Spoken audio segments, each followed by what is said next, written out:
Every boy stared at me like I was an alien. I knew why.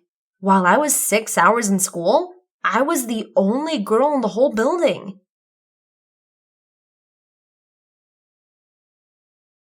I was starting to lose it now. I started to wander around the streets. So much had changed in the past 2 months while I was in the coma. There were fewer people around now, and no girls. What had happened? I was walking on my way home when I suddenly realized a strange and tall man was standing in front of me. He was blocking my way. "Excuse me, please let me go," I had said. "I know everything that's happening.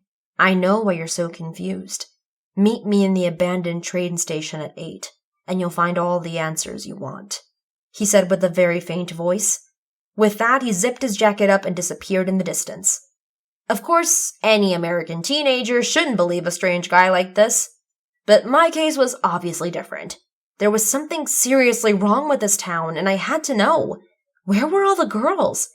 So against all odds, I arrived at the abandoned train station.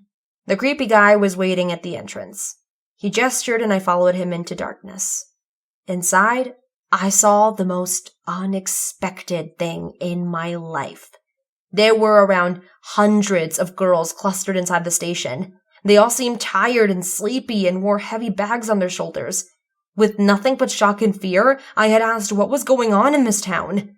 An old woman came from behind me and started explaining how this town was never friendly to women, how the mayor of the town had many scandals and said many sexist comments in interviews that forced all the women and families to drive out of this town.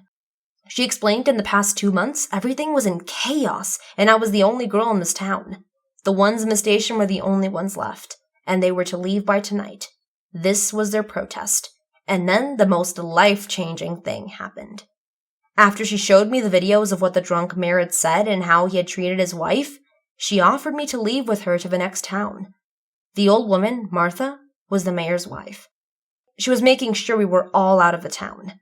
Apparently, my father knew all this and he never told me, thinking we would leave in a month anyways. Like I'd stay in this hell for a month. I only sent a text to my father explaining why I'm mad at him and my decision. Over the years, I've stayed and worked a lot with Martha, becoming a notable women's rights activist in America. I believe everyone should know my story and draw inspiration from it. What would you have done if you were in my place?